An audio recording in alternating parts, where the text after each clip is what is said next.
try to hold them back a little bit on the questions. So, Chief, we're ready, sir.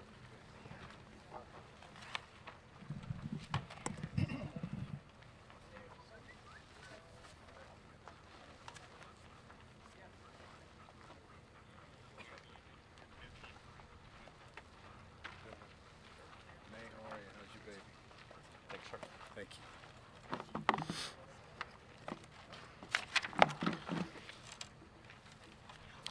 Morning, ladies and gentlemen. Appreciate you all being with us here this morning for this important event. The United States Border Patrol is charged with securing the border between the ports of entry. We take this responsibility seriously. We use our authority to prevent the illegal entry of aliens, narcotics, smugglers, border criminals, and would-be terrorists and weapons of terror. The President has set the standard for us. That standard is operational control. Operational control means our ability to detect, deter, deny illegal entry, maintain situational awareness, and provide the appropriate law enforcement response. A critical element in our ability to secure the border for going on 3 decades has been the ability to provide some sort of barrier to illegal entry. Ever since agents first started building fencing themselves out of Vietnam-era landing mats. Legislation in 1996 and 2006 reinforced the need for some type of barrier to illegal entry in the United States. But with those efforts, and they were substantial, only about a third of the southwest border has some type of barrier to illegal entry. So last year, the President, through Executive Order 13767, directed us to build a wall on the southwest border, supported by agents, to prevent these illegal entries, this smuggling, and potential terrorists.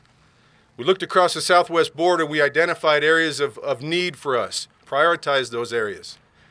Here in El Paso sector, the area that we're looking at, this 20 miles of current vehicle barrier stretching westward, is our area of priority.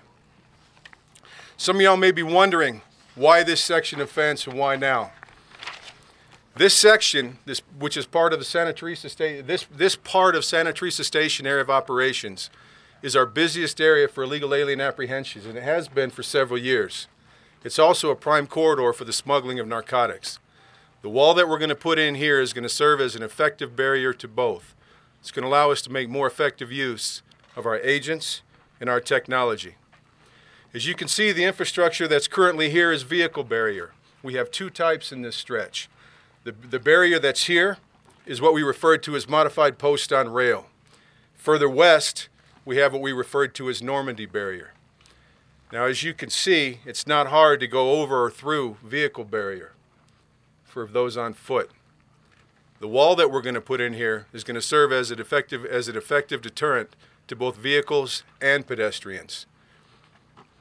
The infrastructure in this area, the communities, the businesses, the industrial areas on both sides of the border serve as an excellent base of smuggling and criminal operations. Large communities on each side, highways in proximity to the border, areas to stage south, areas to try to get to north before illegal entrants and narcotics continue their journey into all parts of the United States.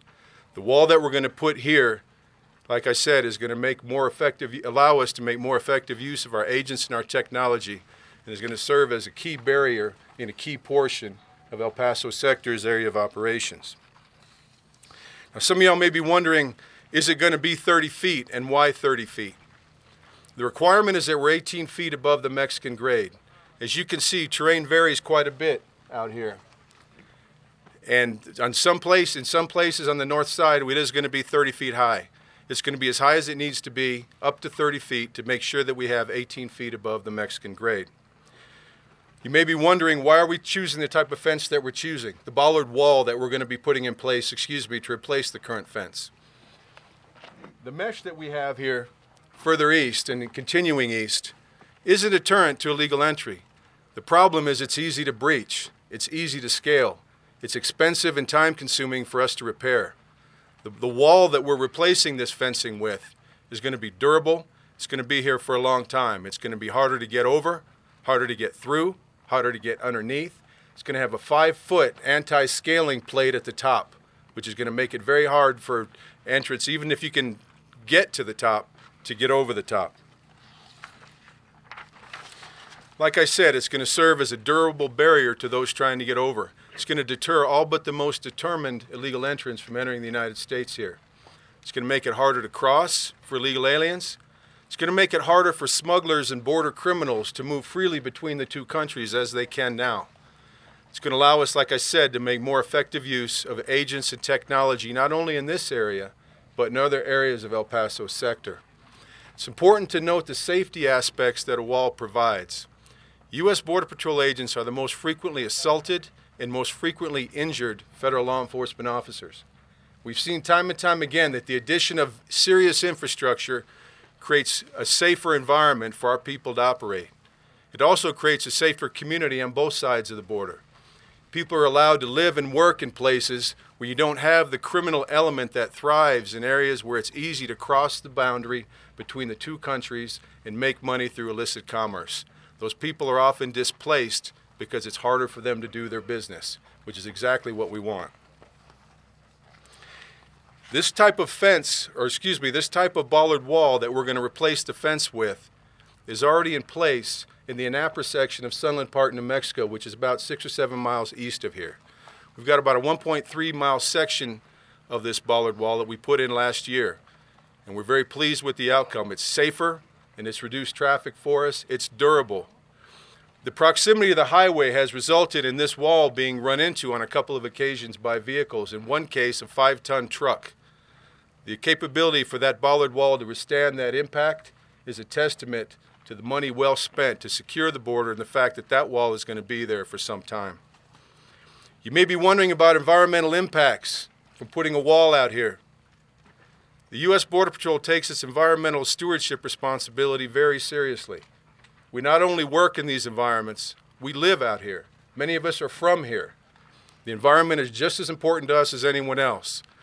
The safety and the security that a wall is going to be providing for us is also going to help make it a better environment and operationally a better environment in many ways north of the wall.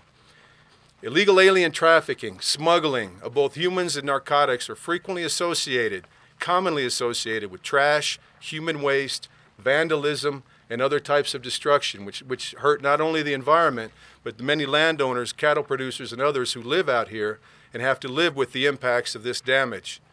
A single alien group crossing through this territory will leave trash that will remain in the desert for many years. This wall is going to reduce that problem. And we consulted with the Bureau of Land Management before we began this project. Their concerns are very important to us, but we believe that the impacts of this wall in this environment are acceptable, impacting predominantly large animals such as mule deer and coyote, which may not be able to travel through it, but neither of which we understand to be threatened or endangered in this area. Make no mistake, ladies and gentlemen, this wall is going to reduce illegal entries. It's going to help us maintain a secure border, help us to establish the operational control that the President has mandated. We've been adding barriers to physical entry for almost 30 years. We've seen the results. The statistics bear it out. But now is the time for us to take this step. A 200% increase, over 200% increase in illegal alien arrests between when you compare March of this year to March of last year. The time is now. The numbers are going back up. It's a logical step for us to take, and it's time for us to take it. Questions? Of course, I like this channel 9. I believe it was last night, CBP Santa Teresa, they were talking with some of your agencies. There was a news tweet saying that National Guard troops had arrived here in Santa Teresa. Not sure if you saw that tweet or your thoughts on this ongoing National Guard deployment. I did. And that's a little bit of a misunderstanding. We have conducted an initial meet and greet, which we conducted on Saturday with the Mexico National Guard. This was just a handshaking, early discussion to get to know one another and begin the conversation to talk about capabilities, requirements, what we need, what they can do for us. We're nowhere near deploying yet. But we have conducted initial outreach with both the Mexico National Guard and the Texas National Guard, although we've not met with Texas yet. Do you feel their help will be a great asset? Yes, we do. The National Guard and the U.S. Border Patrol have had a relationship going back decades. We have a great relationship with them. They have capabilities to provide for us that can make it much easier for us to secure the border. Things like air support, repairing, creating infrastructure to assist us, logistical support, assisting with surveillance capabilities. These are things that allow us to put U.S. Border Patrol agents back on the border, securing the border, and enforcing immigration law, which is why they were hired, trained, and deployed. Thank you. Robert Olguin with KFOX TV. You mentioned that this section that's going to be built here is a direct result of the President's executive order. Does that mean this is the President's border wall? Is that a safe assumption that can be said that this is now the President's border wall? That is correct. The President has started his project. As you could see, the groundbreaking is supposed to begin today. And I believe there's a section that some of y'all may have already seen where you can see sections of the wall that have already been put together. This project is underway. This is the beginning in this sector of the President's border wall, very much so, yes. And $73 million is the cost for this section? I'm not sure the exact cost of this section. I'd have to get that number and get back to you. According to the release, it was that much. And where does that money come from? This is taxpayer funded. But I mean, it's the President's executive order wasn't funded through Congress. Where is that, like from CBP funding? Is that where Yes, we have to devote the appropriate amount of resources to pay for it, but we've been given resources by Congress through the President's support to construct this border wall. How long is it going to take to build the wall, and what impact is that going to have on agents patrolling this area as the construction is going on?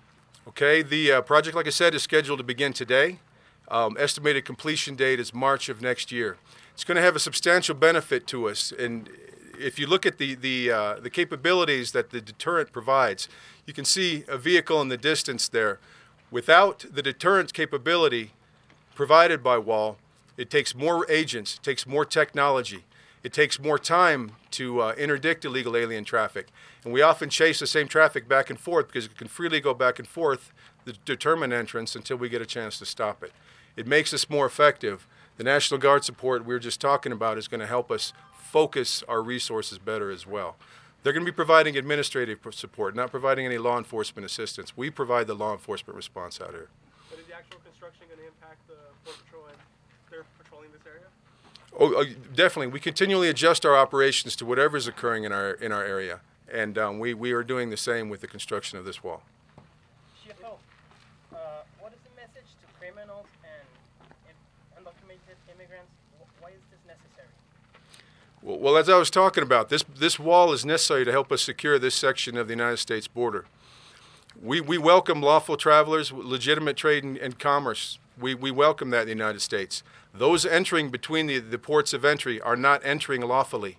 Those on foot, the contraband that they're transporting, this is violating the laws of the United States. Our job here in Border Patrol between the ports of entry is to stop that. This border wall is going to help us do that. Take two more questions. Two more questions. All right, you, sir, you've been waiting patiently. Yes, you've always referred to this as a border fence, and now it's a wall. How much of that has to do with trying to use the President's terminology, call it a wall now? Well, I've worked in the Border Patrol in 4 sectors and up at headquarters, and I've heard physical barrier referred to by a lot of terms. The wall that we're putting in place is accurately described as a wall because it's a very serious structure. You're talking, like I said, 18 feet, 5-foot anti-climbing plate, concrete filled with rebar, 6 feet into the ground, another 2 feet of concrete underneath that. Sir, it's very much a wall, and we're going to use it to stop illegal entries. Is it going to fit any of the prototypes from San Diego? Well, we took a look at the prototypes from San Diego, but we're following, they're very similar. The wall that we're using in Annapolis, and y'all can go take a look at that, is the same wall that's going to be here. It works for us, and it's what we're going to put out here for the next 20 miles. In addition to this wall, do you have any plans for upgraded technology, better surveillance, anything like that that's in the works or that's already funded? That's a good question, sir. The wall is a key part of our border security posture, but it's only one part. Our most valuable resource always has been, always will be our agents. But they can't do that job alone. We need the wall to help them. We need technology. We need detection capabilities. And we need to be able to provide consequence for those who would enter this country illegally. As long as people believe they can enter this country and be allowed to remain even though they're arrested by us, it's always going to serve as a pull factor for illegal immigration. Loopholes in the system, such as backlogs and other situations, are created for certain types of entrants. For example, those claiming fear of return to their home country are often scheduled for immigration court hearings at distant future dates, and they rarely appear for them. This dynamic is exploited by those on the South Side, by their smugglers, who are aware of this, and it undermines even the most determined law enforcement efforts. So to answer your question in a sentence, yes, it's part of a comprehensive package that includes technology, detection, and consequence for those who try to enter our country illegally. Well, ladies and gentlemen, thank you very much for your time and joining us today. Thanks, sir.